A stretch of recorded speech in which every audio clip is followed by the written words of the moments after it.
Hey guys, it's Hannah, Red Spike 6, and today I'm doing my July TBR. Okay, these are the books that I want to get to in July. I've actually already read 2 books in July. I read Crenshaw by Catherine Applegate and The Bungalow Mystery by Carolyn Keene, which is the 3rd in the Nancy Drew mystery series. Okay, so this might be kind of an ambitious TBR. Who knows? I could get through all these books. I have no idea. But the first book is one of the books that was in my next 5 books on my TBR video. I read 3 of those and I have 2 more left to read. So When Dimple Met Rishi, it's just like a cute YA contemporary story, and except that the main character is an Indian girl, and I've heard this book's just really cute and fluffy and great for summer, so that's why I want to read this. And then I might have to get myself a latte like hers, because I think this is also one of the cutest covers ever. The next book I want to read / I'm currently reading is Leah on the Offbeat by Becky Albertalli. I am 225 pages into this right now, and I am having some mixed feelings about it. This book follows Leah, and it is the 2nd book in the Creekwood series. The first being Simon versus the Homo sapiens agenda, which I loved. Simon versus the Homo sapiens agenda was like 5 stars, and this I think is shaping up to be a 3-star, but who knows, the end of the book could change my mind. But basically, I don't know, I'm not that crazy about Leah. I just loved Simon as the main character because he was so sweet, and he was a lot like me in high school, whereas Leah's a lot more condescending, and I don't know, she's just, I don't know. I never saw her as being bi. I don't know. I just feel like a lot of people have been saying that it's kind of like fan fiction, and I would have to agree to an extent. I don't know. It just, everything seems like it's coming out of left field.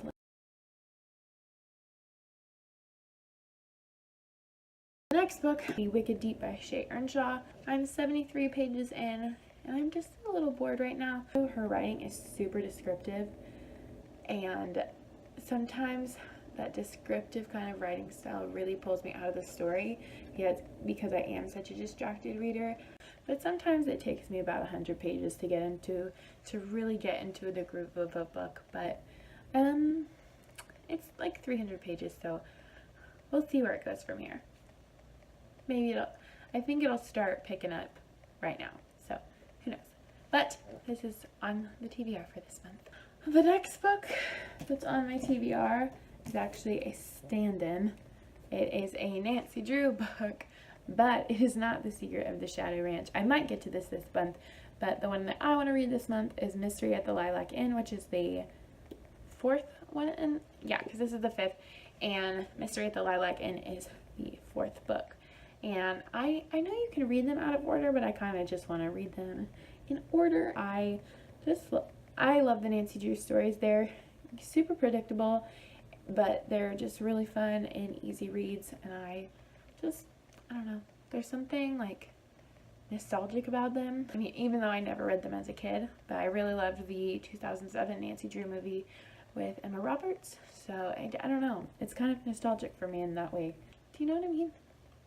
I don't know, but this is the next book on my TBR. Next book on my TBR is a Newbery Medal Challenge book, and it is Flora Ulysses by Kate Cavillo. I think this will be really fun. It's super short, and like there are pictures and stuff, so I think this will be pretty good. It's like about this little girl and a squirrel.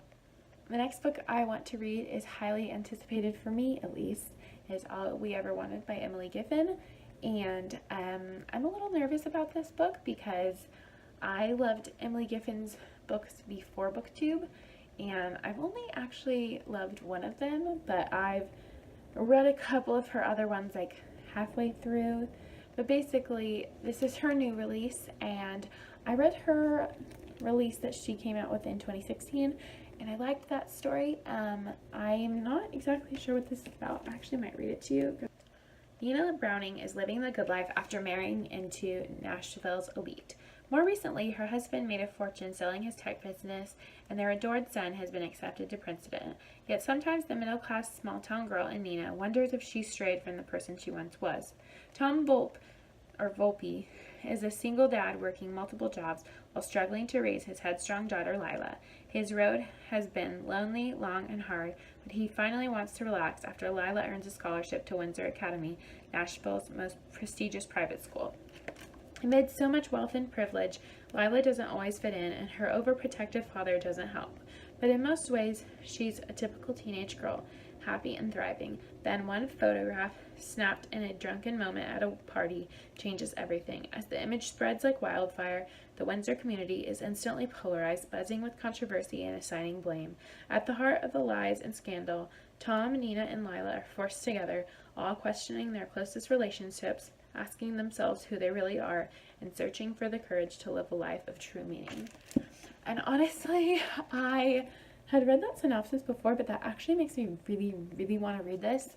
And it sounds a lot different than her other books. One main reason that I'm a little nervous about this is Emily Giffin is known for having cheating in her books, and